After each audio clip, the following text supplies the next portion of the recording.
ഈ വീഡിയോ ഒന്ന് ഫുള്ള് കണ്ടു നോക്കേ. നമുക്ക് കാണുമ്പോൾ ഭയങ്കര സങ്കടമാകുന്ന വീഡിയോ ആണ്.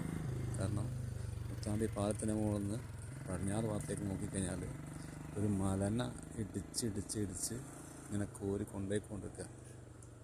അതിൻ്റെ ഒരു ഭീകര ദൃശ്യമാണിത്. കണ്ടില്ലേ? തുടങ്ങിയിട്ടേ ഉള്ളൂ മണ്ണ് കോരൽ. ഇതിപ്പോൾ എത്രത്തോളം ബാക്കിയാവുമെന്നും അറിയില്ല. വളരെ സങ്കടപ്പെടുത്തുന്നൊരു വീഡിയോ.